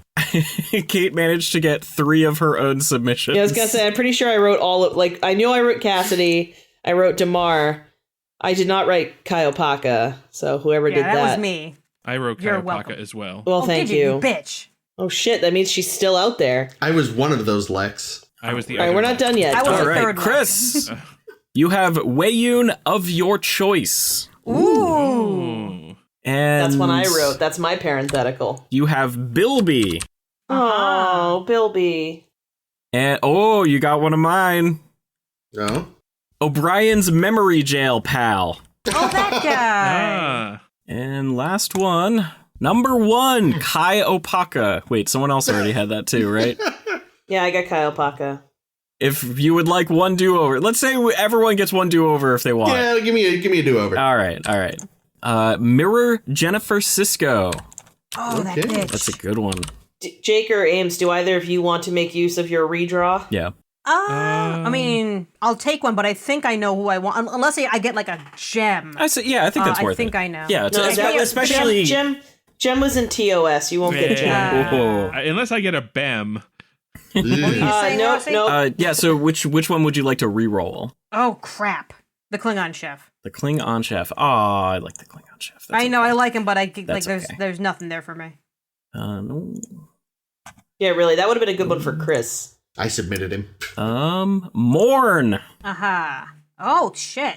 Okay. Well, that's interesting. Well, he's really easy to write dialogue for, so. Well, that would make it like trying to find a way to make that story interesting. Okay, I'm going to ask for the reroll as well. All right. I think I'm going to toss... I hate to do it. Salads and but scrambled eggs. I'm going to toss Lisa Cusack. All right. I Bitch! just can't- well, I Love just can't think her. of much else She to was do good. with her. Like, she was very cool in that episode. I just can't think of... Oh, but I love her Where and else Vic to go with it? Fontaine doing something weird together somewhere in the holodeck. Well, can we do swapsies? No, that we're already violating this. We're seeing redos and take backsies. Would you like Lek the Eliminator to add to your list? I already have Lek on my list. I know. I can't have Excellent. two Leks. All right. Reroll. Lek and Reroll. The problem with random numbers is they're not very They're random. good. All right. Another one of mine. The Assassin O'Brien clone. Oh, okay. The one that that got died. super suspicious. Yes. I figure being dead, you could just hand wave away. He didn't actually die. Would you like to hear the names that were not chosen? Yes. Do we want to hear them before or after we choose? Before. Then we're just sad that we don't have these people as options. Well, Yep. that's how sometimes the cookie crumbles in that way. I think it would be interesting to see, the ideas what people might came have up been. with. Yeah. I mean, here's the thing, though. It isn't like we can't use those other people. It just True. means that we don't have to use those other They're people. not your inspiration character. Yeah, Right. that's a really good point. So it doesn't hurt anything. All right, See them. I'll read through the list really quick because don't want to go too long. But we have Pup, So Yeah. sad no one drew Pup. Anabrantane, Ah. That's- Ileana Gemor. That Not was sure the girl about that who skin Kira took in Second Skin. But we don't really Oh, know. yeah. her at all. Exactly. That's we only fun. know the Kira version of her. Yeah, Pell. Oh, yeah, Pell would have been cool. I like this Weiyun 6 specifically. Yeah, that was one of mine.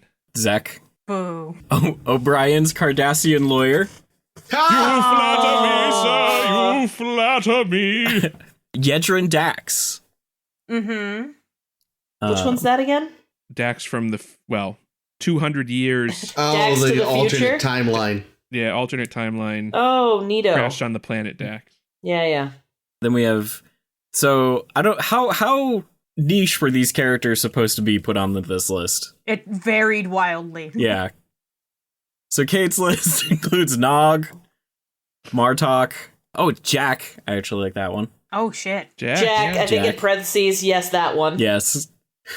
I was Um, very close to putting in Admiral Patrick. I almost put in Patrick as well, but I didn't. I should have for Lek because I should have known everyone else would have picked Lek. I don't know if there would be any way we could write for Patrick without it being offensive.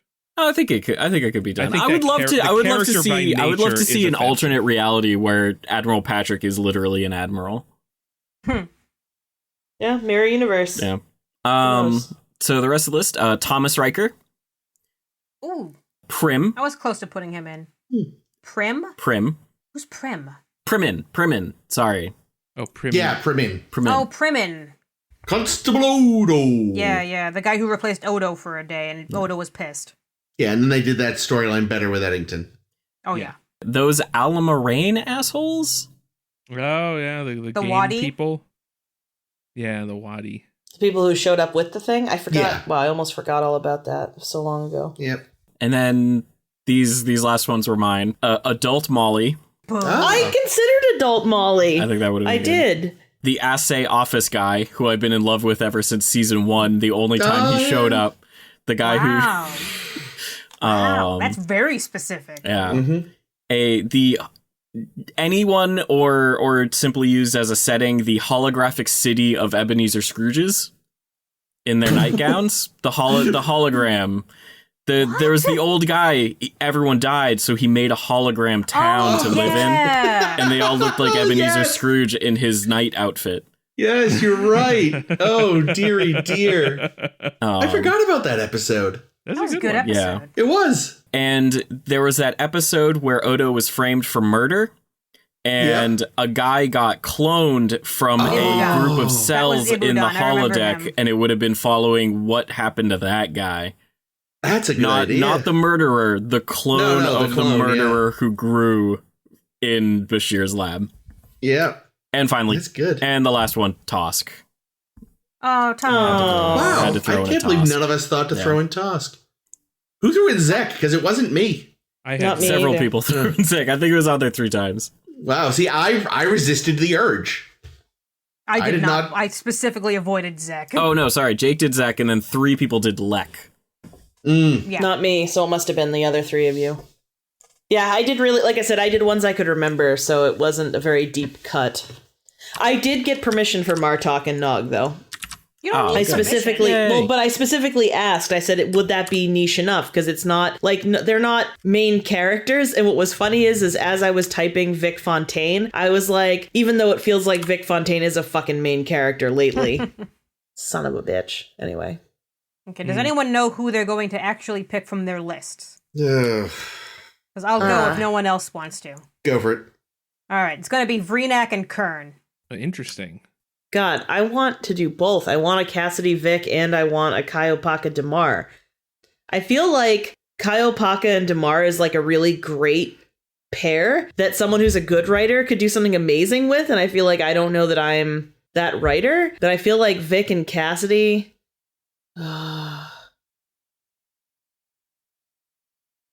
Vic and Kaiopaka. This is really hard. So sad Jake threw away Lisa Cusack. I know, what a good one. I feel like we just had an episode with Cassidy and Vic. A little bit. Literally. Maybe you Fine. can see why I'm she gonna likes Vic so much. probably because she likes to fuck security guards at the fucking casino based on what we saw. Yeah, I think that our decisions for TNG were way easier than this. I guess I think I might. God. I really want to do one or the other. Like, I have no interest whatsoever in like Kaiopaka and Vic or like Cassidy and Damar. I want like Vic and Cassidy, or I want Damar and Kaiopaka. We'll make the call. Do both. I feel like I want to do Kaiopaka and Damar. I feel like it'd be more challenging, and I feel like I don't often take these things as seriously as I could. So if you give me something really tough, then I have to actually do the work. So let's say that. Ooh, Let's I say like it. Kaiopaka and Damar. If it helps, I personally really like the potential for that pairing. Yeah, I do Ditto. too, because I feel like it could be. I don't even know what. Yeah. It could be like. Yeah. There's gonna have to be like some kind of religious experience. It's gonna be something. I don't know. All right. Well, I'm gonna do my best. It might just wind up as porn like they always do. Who knows? Apologies in advance. I am going to go with Awayoon and O'Brien's memory jail pal. Yeah, And these were all good Chris choices. I'm gonna go with the loathsome couple, Vic Fontaine and Eddington. Ooh. Wow, that's interesting. Get ready to be called Pally, Eddington. Vic Fontaine really is Deep Space Nine's Guinan, isn't he? He's kind of turned into that. Because apparently no one needs Quark anymore. Because Quark has reverted back to his scummy Season 1 self. Sigh. We haven't done anything with Quark in several episodes that was of any value. I was thinking that about Cisco, too, until they finally got Cisco in on the act this week. Like, I feel like we haven't seen any Cisco. And we haven't seen a ton of Worf. I mean, Very little Odo. We'll see Worf next week. Odo's in a relationship, so he doesn't get any more development. Yep, he peaked. That's it. There was a really tender forehead kiss, I think, during the Vic Fontaine episode that I really liked. It was Vic kissing Nog on the head. Exactly. Right between the lobes. All right, well, we've been doing this for fucking ever, even if we cut out all that random dead You know, air. the 2 hours. This is wild. Well, It's because we don't want to say goodbye to Rossi today. that's true. I got stuff we to should do. always I gotta have get more out of Rossi. here. Free me, please. Okay. Well, this is it. This has been another episode of Deep Space Nine, A Star to Steer Her By, Wolf in Sheep's Clothing. I don't know what. You're going to hear fanfiction. Oh, when are we doing the fanfiction names before we... When we're done with Deep Space Nine. Oh, wow, it's really soon then. Wow. We have 2 months. Well, we know that I'll start at 12 hours before it's due, so I have the exact amount of time as I will always have, but the rest of you have plenty of time. Fantastic. Well, we look forward to that. Something to look forward to take away the sting of no more Deep Space Nine. But for now, we do still have some more Deep Space Nine, and next week we're going to talk about it. You can join us next week when we talk about Penumbra and Till Death Do Us Part. Oh, these are the beginning of the 10-part whole end of the season arc, too. Oh shit. Oh my Yeah. god, this really is it. Yep. The best is yet to come, ladies and gentlemen. But I Crazy. bet. And friends beyond the binary. But yeah, if you like what you heard and you want to hear more, you want to make sure not to miss the fanfic and of course our summaries and thoughts on the last 10 of Deep Space Nine. You want to subscribe. You find us wherever fine podcasts are sold. We're on SoundCloud and Stitcher and Spotify and podcast. Yeah, right. Google and Apple Podcast. You can find us on Facebook where we post some stuff. You search A Star to Steer By. Sometimes we post shit up there. You can interact with us. It'll be a great time. You can find us on Twitter and Tumblr as SSHB Podcast, or you can visit sshbpodcast.com, our home on the web. Ting! In the meantime, until the next time, I have been Caitlin. I have been Jake. This has been Chris. This has been Ames. James. Thank you so much for helping us out, You're James. very Thanks welcome. for coming again, James. We love when you visit. It was absolutely my pleasure. Anything that you're working on right now that you want to tell the people at home Nope, about? everyone hates me. Oh, well, we love you. Yay! We do. That's it. Till next week. Badda-Bing!